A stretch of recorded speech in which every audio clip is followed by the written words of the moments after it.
Good morning, guys. Good morning. I'm here with Miss Lola. We're all wrapped up because we have to go for an appointment.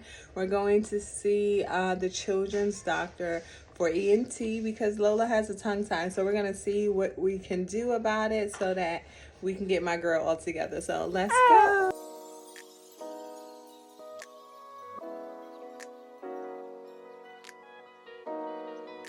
Guys, so we're here in the office and we're just waiting. I have Miss Lola.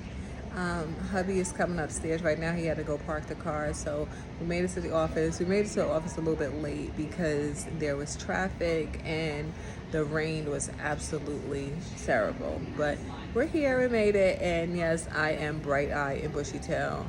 I don't know. Ever since I came back from Vegas, I feel like, I don't know if it's jet lag or what it is, or even just from traveling the last several weeks, I'm not sleeping well at all. So I am tired. But nonetheless, we're here for Miss Lola, and we're going to go ahead and see what the doctor is recommending for her tongue tie, and I'll keep you guys updated.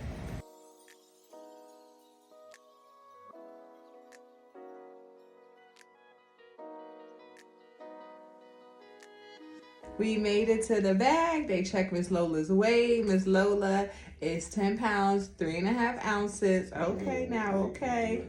Lola over here trying to gain some weight, Miss Lola. Okay, Lola. But we're just waiting for the doctors to come in now. At first, we're going to talk to the speech pathologist. Uh-oh, Lola. This is what Lola's doing, y'all. She's spitting up. I'm buying that. Listen to ASAP. All right, guys, so the doctor just came in and the speech pathologist just came in, and they both checked out Lola one at a time, and they was just like, Lola has a 1 on the scale of 1 to 4 when it comes to how severe her tongue tie is, 1 being the most severe. So they are going to recommend her getting it snipped today in the office. And I just thought it was so funny because when Lola was born and we saw the tongue tie, my mother was like, we can snip it at home. And I was like, no, Ma, we're not doing that. And just now the doctor was telling me how she's going to do it. Like, she was like, we're not going to put lidocaine or anything like that. She said, I'm just going to stretch the tongue out and then just snip it. And then we're going to go ahead and hold it there for a few minutes. We may put like a little bit of lidocaine right at that moment. And then you're going to just breastfeed.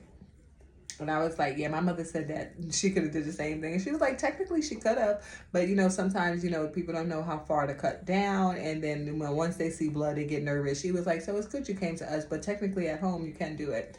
So I'm just saying for our next baby, Antwan. Yo, you got twins in you already?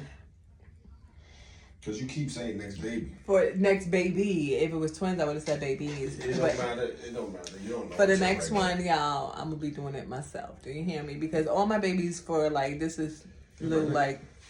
You pregnant? No, I am not pregnant. Thank you so much. Thank you so much. No, I'm not. I am not pregnant, y'all. All of my babies come out with a tongue tie, so I'm learning right now. Hopefully I can record this in here because y'all know how sometimes they be like, ma'am, can you please, no camera phones, no. They are not going to let you record. I'm going to see right now. And if I do, I'm going to let y'all see how it is. If not, I'm just going to come back and let y'all tell y'all about it. Yeah, I wasn't doing that. All right, guys, so it was done already. Very quick procedure.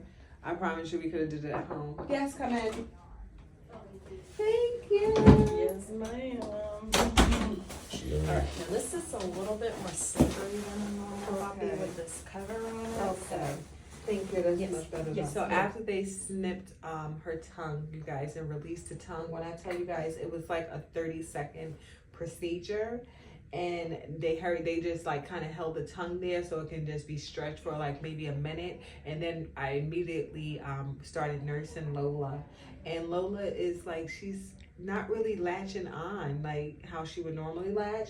But then the lactation nurse just came in and she was just like, it could be it's because it's totally different for her. So now she has like active range of motion of her tongue, which before it was restrictive. So right now Lola doesn't realize that, and she's probably really trying to like figure it out, like, oh wow, I can do this. So we're just gonna like nurse for about 10 to 15 minutes here in the office so they can kind of see how things are going and if they need to add any kind of silver nitrate if it keeps bleeding and stuff like that. So I'm so happy that this has happened because eventually if the tongue wasn't released, it could have some issues with speech delays and things of that nature. And just to let y'all know, Austin had a tongue tie too that we never released. And we were literally trying to consider whether or not we should release it at 5 years old. And we came to the same doctor, who is Dr. Lola here at Nemours. And she was just like, I honestly, at this age, if we was to release Austin's tongue, she said he's already used to talking and things of that nature. It's not guaranteed to help his speech anymore, you know, than what his speech and speech therapy is doing for him. So she didn't recommend it for Austin. But I'm glad that we did it at this age for Lola, so that we can try to avoid those speech problems in the future. So just food for thought in case you guys have children, babies who have a tongue tie, and you're wondering, like, is it worth getting it snipped? Is it worth it? It's something to consider. But peace.